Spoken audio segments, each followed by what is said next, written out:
OK, on est rendu à la troisième vidéo sur les amplificateurs opérationnels, donc la P103.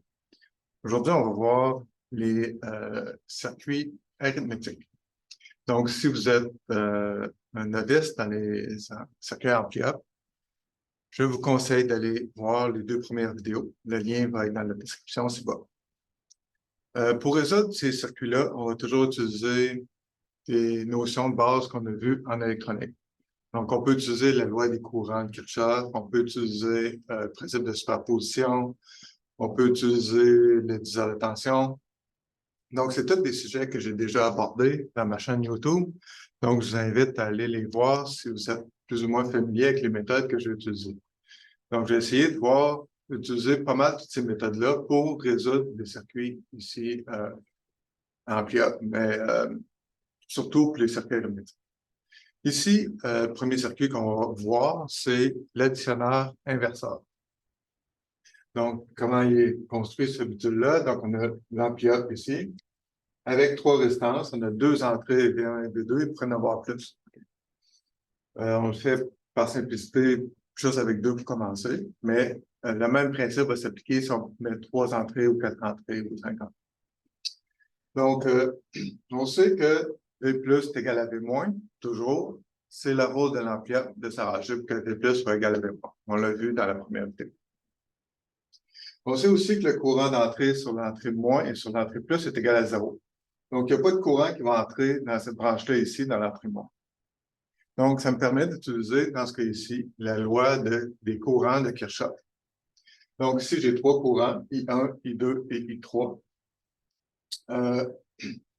Donc, trois courants qui entrent dans ce nœud-là. Donc, I1 plus I2 plus I3 égale à 0.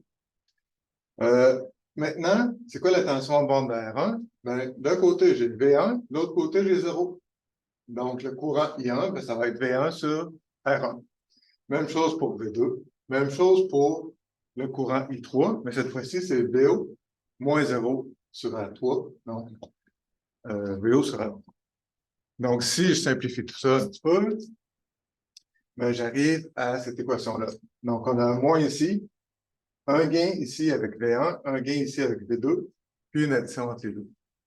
Si toutes les restantes sont pareilles, sont égales, là, on a l'équation VO est égal à moins V1 plus V2. Donc, c'est pour ça qu'on l'appelle l'additionneur, mais inverseur.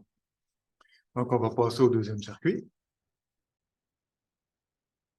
Donc, ici, on a le circuit, l'additionneur non inverseur. Donc, il est monté comme ceci. Donc, je vais trouver c'est quoi V+, je vais trouver c'est quoi V-, je vais les mettre égales, puis ensuite, je vais isoler VO. Donc, c'est ça le but. Il faut trouver VO en fonction de V1 et V2. Donc, ici, pour trouver V+, ben, j'utilise le principe de superposition. Donc, allez voir ma vidéo. Si j'utilise ceci, ben, V+ va être égal à V1 fois R2 sur R1 plus R2, plus V2 fois R1 sur R1 plus R1. OK? Pour V-, ben, je vais utiliser le diviseur de tension simplement. Donc, ici, j'ai VO, ici, j'ai 0. Donc, la tension V- va être égale à VO fois R4 sur R3 plus R4. Donc, je mets V+ est égal à V-. Donc, ça est égal à ceci. Donc, j'arrive avec cette grosse équation-là. Par contre, si je mets R1 est égal à R2, est égal à R3 est égal à R4, donc je mets toutes des restances pareilles. OK? Ben, tout se simplifie, puis je vais avoir que VO est égal à V1 plus V2. Donc, ça me permet d'additionner deux signaux ou d'additionner une certaine valeur à un signal. Ça permet de faire des circuits additionnels. Donc, additionner une tension à un signal. OK, on passe au troisième circuit. OK, le troisième circuit, c'est le soustracteur. Donc, c'est le circuit qu'on voit ici. Donc, on a V1, V2, et on a VO. Pour ce circuit-là, j'ai encore utilisé le principe de superposition. En calculant VO, dans le cas où V1 est égal à 0, puis je trouvais VO aussi dans le cas où V2 est égal à 0. Puis ensuite, en additionnant les deux, je vais me donner ma sortie totale, donc le VO total. Donc, on évoque le principe de superposition. On met V1 égale à 0. Donc, ça, c'est égal à 0. Donc, V plus va être égal à 0. Donc, si on regarde, ça me donne un circuit ici, comme on a vu, un amplificateur inverseur. Donc, comme on l'a vu dans la vidéo précédente. Puis, on sait que VO, dans ce cas ici, est égal à moins R3 sur R4 fois la tension d'entrée, et ici V2. Okay? Donc, super facile à trouver. VO1, c'est moins R3 sur R4 fois V2. Donc, on utilise les circuits qu'on connaît déjà pour résoudre des circuits plus complexes. Donc, on se base sur ce qu'on a déjà fait avant. Maintenant, si je mets V2 égale à 0, bien, je me retrouve avec ce circuit-là. Ce circuit-là, c'est un amplificateur non inverseur. Si je considère que V plus ici, c'est la tension qu'il y a ici, ben VO2 va être égal à 1 plus R3 sur R4 fois V plus. Mais V plus, je veux l'exprimer en fonction de V1. Donc, V plus, ça va être V1. Ce n'est qu'un diviseur de tension ici. Donc, V plus va être égal à V1 fois R2 sur R1 plus R2. Donc, mon VO2, ben, ça va être ça fois ça.